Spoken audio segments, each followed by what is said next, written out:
좋은 사람과 정확하게 계약서 쓰세요. 우리 동네 차차차차.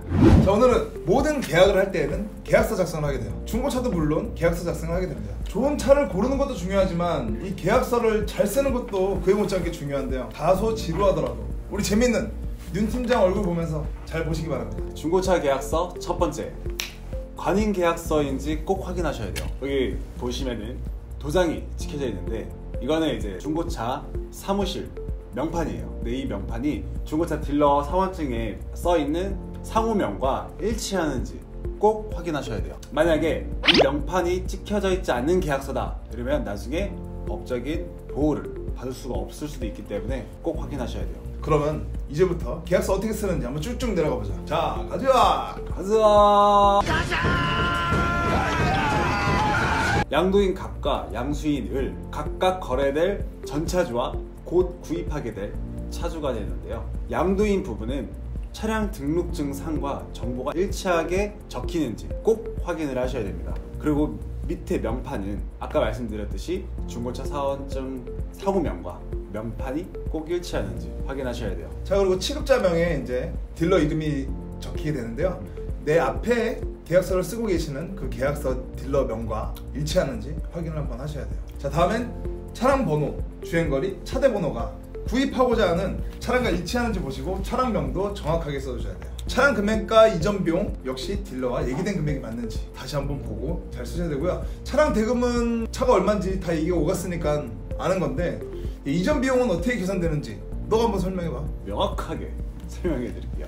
이전 비용은 취등록세, 그 다음에 공채, 그 다음에 중고차 매도비 이런 게 이제 비용이 발생이 되고요. 차량 대금의 7%, 공채는 1%, 그 다음에 중고차 매도비는 수도권 기준으로 했을 때 약 30만 원 비용이 발생이 됩니다. 그렇게 말하면 좀 어려울 수 있으니까 저희 예를 들어 볼게요. 1000만 원짜리 중고차를 샀어. 그럼 어떻게 되는 거야? 1000만 원짜리 차를 구입을 한다고 가정을 하면 취등록세 7%니까 70만 원, 공채 1% 10만 원, 그다음에 중고차 매도비 약 30만 원이기 때문에 30만 원, 총 110만 원 이전비가 발생되죠. 네, 공채는 좀 여유롭게 잡는 부분이 있는데 어차피 사고 팔기 때문에 좀 남죠. 그럼요. 명확하구나. 근데 간혹 가다가 회원님들께서 물어보세요. 중고차 매도비 도대체 뭐냐? 내가 왜 내야 되냐 매도비를? 자, 매도비는 차량을 매매 상태에서 보관하기 때문에 보관비, 그리고 명의 이전을 대신해 주기 때문에 명의 이전 대행 수수료가 포함된 금액인데요. 매도비가 입금이 되지 않으면 차량을 갖고 있는 상사 측에서는 차량 출고를 못 해줍니다. 아, 그럼요. 간혹 지난번에 매도비를 나는 안 냈다, 그리고 매도비를 딜러가 서비스로 해줬다, 이런 분들이 간혹 계시는데 전국 어디에도 매도비를 받지 않는 상사는 없어. 실제로 내지 않았더라도 딜러의 그 부당이익이 굉장히 크기 때문에 그 많은 마진에서 대신 내주는 거예요. 그렇죠. 즉 매도비를 안 내도 된다, 서비스를 해준다고 하면은 그 딜러가 엄청난 마진을 남기고 고객님은 눈탱이를 당하고 있다는 걸 알고 계셔야 됩니다. 다음으로는 차량 인도일, 말 그대로 차량을 내가 가져가는 날짜를 명시를 하는 곳이고요. 그 다음에 그 옆으로 이동하시면은 압류 및 저당권 등록 여부 이렇게 있는데요. 저희 중고차 상품용 차량들은 압류랑 저당이 없는 차량들이 대부분이에요.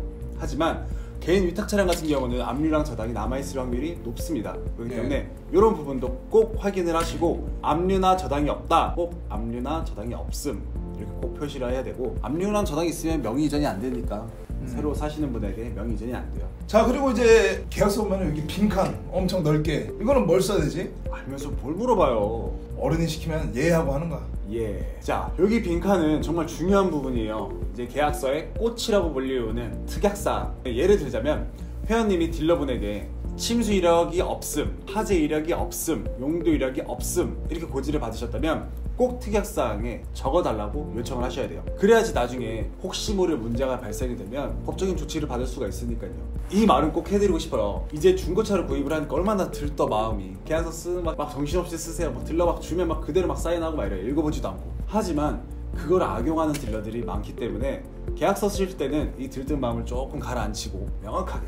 간혹 딜러가 말도 안 하고 막 엄청 빠르게 써, 잘 보여주지도 않고, 그런 글들을 나중에 보면은 소비자에게 굉장히 불리한 내용을 쓰는 것들이 많이 있어요.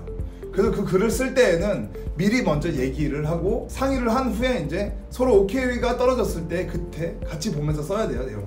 그리고 딜러와 약속을 한 게 있어. 예를 들면은 뭐 이 부분이 문제가 있으니까 추후에 이 부분에 대해서 문제가 생기면 해주겠습니다.